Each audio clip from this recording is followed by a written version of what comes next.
morning, Andy, and thank you very much for joining us today to record another issue of our podcast. Uh, we know that you're a veteran, you're ex-gambler, and now you're a key member of the Armed Forces Gambling Support Network. Can we start by you telling us a bit about your life in the military, please? Yeah, so I joined at 18 in May 98. I know I don't look that old, but yeah, so we completed basic training, 8 weeks it was at the time. And then I moved on to Series Squadron, still at HMS Raleigh, and then to HMS Drake in 99. Served on Type 22 frigates, Cumberland, Coventry, Chatham, worked at Flag Officer Sea training for a bit. And then my last ship was HMS Endurance on an 18-month deployment in Antarctica, which ended pretty badly. And then finally, RNS Culdrose down in Houston in Cornwall, back home. Wow, that sounds like one hell of a journey. Tell us how you got into gambling amidst all of this, Andy. Yeah, so I'd already gambled for about 9 years before joining the Navy. So I started very, very early at a caravan park. And I always say I was that annoying child constantly wanting to go home. I'm bored. And the one night that I gambled, played the fruit machine, it was a Donkey Kong 2p ago fruit machine. And genuinely everybody was happy. My sisters were happy. My mum and boyfriend were happy. And my head had been quiet all night. I hadn't been bored at all. And that's where it all started and escalated to the point of age 13 of Gamblers Anonymous, being called in by my mum to try and help. And 14, 15, 16 psychologists, mental health professionals even back then. And nobody could understand why I was doing what I was doing. And yeah. Do you think when you joined the military, it accelerated your gambling? Yeah, without a doubt. I always say being shown around HMS Raleigh and the Automat, a big cafe area next to the shop, must have had 40 or 50 fruit machines in there. And people of all different ages, been in the Navy a while, brand new to the Navy, and they're all stood at these machines laughing, joking, cheering, gambling. And for me, that I genuinely had always thought people in Cornwall, we are maybe a bit behind the times, or maybe they don't understand what's going on in the rest of the country. And, this normalised it completely for me. With this normalisation you're talking about, did you realise at that time you had a problem, or did you think it's just what everybody did? Or when maybe did you start to think, oh, wow, I might have a problem? Yeah, I think even when my mum called Gamblers Anonymous in at 13, I knew it was a problem. I couldn't not go. So there were days that I really wanted to appease my mum and to do what she wanted me to do. And it was just overriding. The need to gamble was so overriding that I couldn't even control it then. So I knew it was a problem. Yeah. When you were in the Navy, at any time when you realised how bad your problem was becoming and it was taking over your life, as you've often said, did you then go to the Navy for help? Yeah, so it was after a massive win and loss one night that I talk about quite openly. And I had a suicide attempt, was feeling massively suicidal, and I was referred to a CPN in the Navy. So they did intervene and, tried to provide some help. But on getting back on board the ship, I'd already bounced a couple of checks and there was concerns about me anyway. And I said, look, it's gambling, only to be told, well, you need to stop. And then I said, no, it's a real problem. It's an addiction. And he said, well, you need to keep it to yourself because otherwise I'll have you discharged for financial responsibility within a week. And, partly that was based on the role that I had, the security clearance that I held. But yeah, there was just such a lack of understanding that I don't blame him in the slightest. He had no idea how to support me. How do you think it affected your mental health at that time, being sort of rebuffed and no one offering you the route to some help or support that you needed? I think you do. I just felt stupid. Nobody else I knew had the same problem. It looked as though it was only me. I'm now being told that it's stupid, just stop. And I think you just feel massively, massively depressed. You're questioning your own self-worth. You're questioning, I'm not stupid, but I must be stupid. And all of those things, you start, with a lot of self-deprecation, and you just beat yourself up daily with the guilt and the shame of what you're doing anyway, on top of them being made to feel stupid and it's only you. And that's how a lot of us still feel to the day, that it's only me.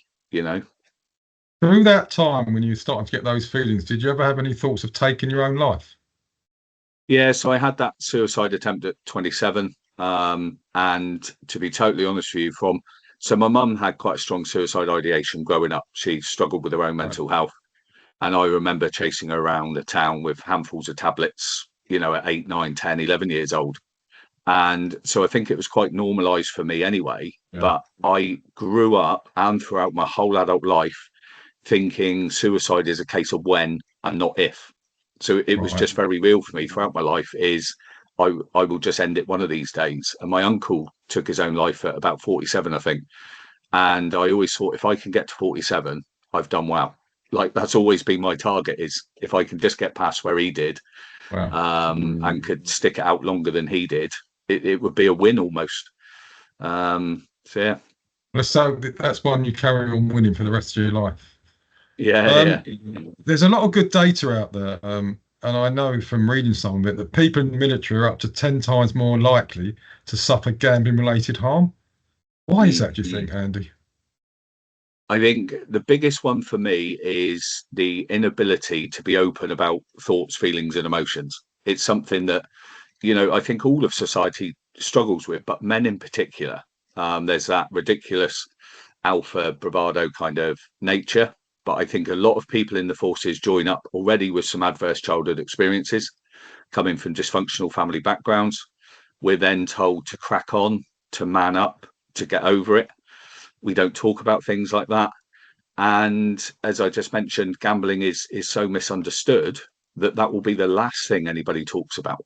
Quite often people would have alcohol issues in the forces, and our oppos, our colleagues, would quite often say, oh, he's got an issue, someone needs to talk to him. But nobody would if it was gambling. So I think there's a number of issues, as I say, that trauma, quite often adverse childhood experiences are so misunderstood that we'll blame it on PTSD, things that happened in the forces. But actually, it's things that happen much earlier than that. And then it's built upon with the likes of banter. I love banter, dark humor. But actually, a lot of those things that are said to me and I say to others, they stick with us, and we keep them for years. So you're now a key player, Andy, in the Armed Forces Gambling Support Network. Can you first of all explain what that service is? And secondly, bearing in mind what we were just talking about, how do you think that can help people get identified and get signposted support more readily and more easily? Yeah, so we offer an education package which covers, awareness and prevention. And looking at my own story, if my DLO that day had already attended that training, he would have straight away said, I know what to do, I know how I can help you, and I know where I can refer you to. So the first thing we're trying to do is change the culture and reduce that stigma around the hierarchy and amongst, the lower ranks themselves, so they can help each other. So that's what this is about. It's just about giving people the knowledge to know how to support each other and how to support subordinates. We're not there to, berate the MOD and say, you've got this massive problem. It's not about that. This is about giving people the information they need to ensure that if somebody does say, I've got a problem, as they will have, that they're able to open up and know that they're going to be understood. And how easy is that for you to deliver that? And how is it received when you have been delivering it? Because I know you do quite a lot of this and you're very active. Yeah, I think the first year was a bit of a struggle, or the first 6 months or so, because people were very dismissive. It's not a problem. I don't know what you're going on about.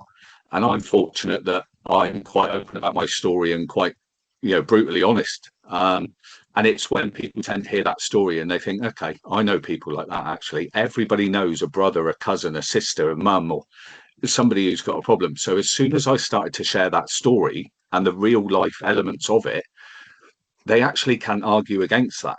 Even if it's one person, they cannot argue it. And this year has been immense. People have been very open, welcoming us in, even inviting us in, without an introduction, saying, we've heard of you, can you come in and deliver it here?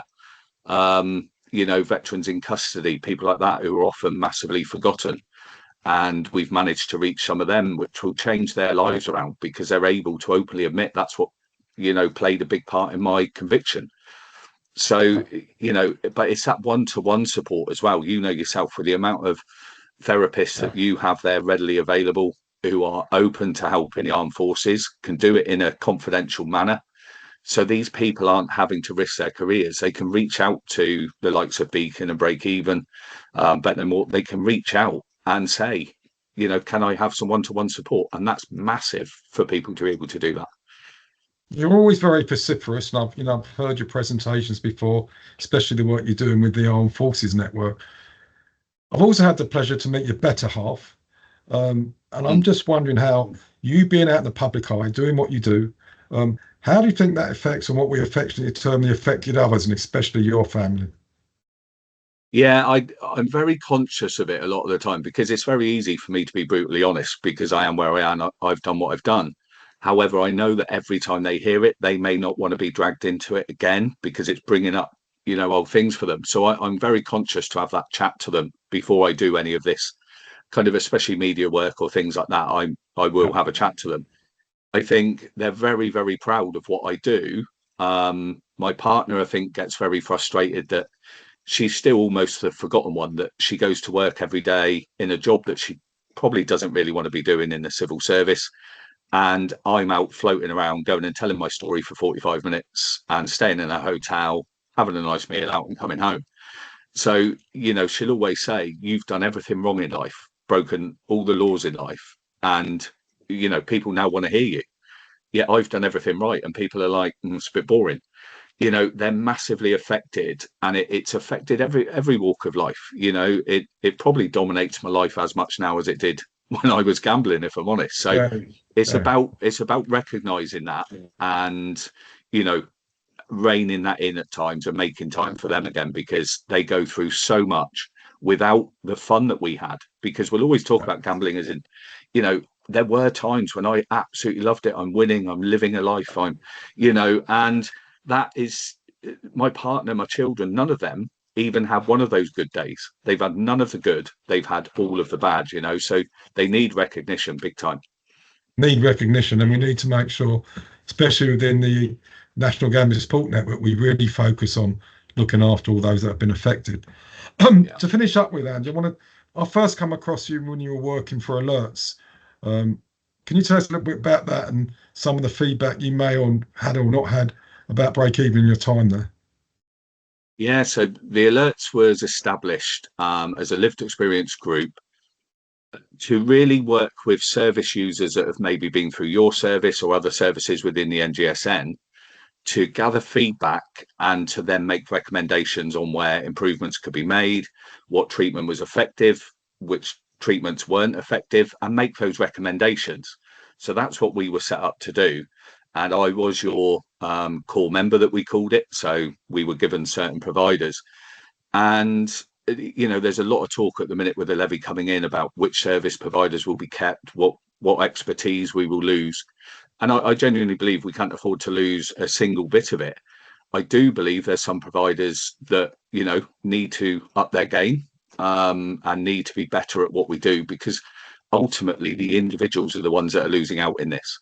If we go to a system that certain people are calling for, all we're going to end up with is individuals that are blaming industry. There's some providers and some organizations that will purely blame industry. And that's not the case. I was susceptible because of many, many reasons. Now, when I spoke to people from Break Even, and this is very genuine, it was always a case of they managed to get to their root cause. Break Even and the therapists and the work that you guys do, along with some other great organizations in the NGSN, they managed to reach their understanding. So there was a lot of personal responsibility taken. There was acceptance. Some of the service users from other organizations would say, all I was told was that the industry have manipulated me, the industry have, abused me, and that's why I do what I do. No, it's not. The industry are manipulative. They did play on my vulnerabilities. But the reality is, if I was strong mentally and I hadn't been through the adverse childhood experiences that I had, they wouldn't have had a way in the first place. And that's what I was being told Break Even do, is they take people right the way back, and they understand why they may be susceptible. That way, you then put them onto like your Green Shoots program, your Wings program. And what that does is rebuilds them to the point that they have coping strategies that when they feel those overwhelming emotions, that they're able to deal with them. So, I can only talk about the providers that I was core member for. I obviously seen all the reports for all throughout the NGSN. And as I say, some amazing work going on by a lot of organisations, but it does need streamlining. It does need to be the model that you have of employing lived experience throughout your organisation plays a massive, massive part. And I'm bound to say that I'm lived experience.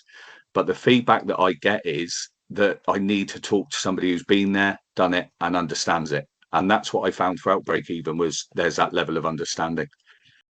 Andy, your time within the Armed Forces Gambling Support Network, obviously now you're employed by Beacon Counselling Trust. So tell me a little bit about that and how you come to, finish up with Beacon up in the Northwest. And also tell us a bit about how people can contact and what sort of resources there are for the AFGSN. Yeah, so I was fortunate enough as part of the alerts work to be at the NGSN conference, and that's where I think you were on the table as well. But I got to meet Neil Platt from Beacon Counselling Trust, the clinical lead, and he just said to me, look, let's have a chat about, he knew I was ex-forces or heard that I was ex-forces, and explained to me about the Armed Forces Gambling Support Network. And I was just massively enthused by that. I was conscious of obviously my background, and I thought, it may be massive barriers in place. And you know what? Neil was massively open to that, and he has had to, sort of fight people off about maybe their opinions of employing me. But hopefully at this point, I've proven to him that it was worth that risk, and they have been massively supportive. Ian Whiteside, Neil, the whole team at Beacon have just been massively supportive. And that's why I am where I am. I wouldn't have had this platform had it not been for them. So it's given me a purpose back. It's given me a sense of identity back, which was lacking massively. And, we are able to take referrals directly from individuals. They can contact any one of the Armed Forces Gambling Support Network members, which is RCA in Scotland, Beacon Counselling Trust in the North, Bet No More in London, and ARA in the Southwest and Wales, as well as yourselves down in the Southeast and Anglia. So, Beth will certainly put up the contact details on the podcast, I'm sure, but we are all open to receiving, requests for training. We can accommodate wherever there's veterans, serving personnel, family members. We will accommodate that free training, and it is completely free of charge, as is the one-to-one support and affected other support afterwards. So yeah, it's been good. Thanks very much for that. And Andy, thanks very much for being so open and brutally honest, as you always are. Long may your good work continue, and let's hope you carry on making the difference, but not at the expense of your family and friends, mate. Yeah, no, absolutely. Keep them in mind. Thanks, Ian. If you or someone you know is affected by gambling-related harm, please call us on 01273 833 722 or visit our website www.breakeven.org.uk. Alternatively, please call the National Gambling Helpline on 0808 8020 133. Please ensure to like and subscribe to all our social media channels and keep this message out there. Thank you.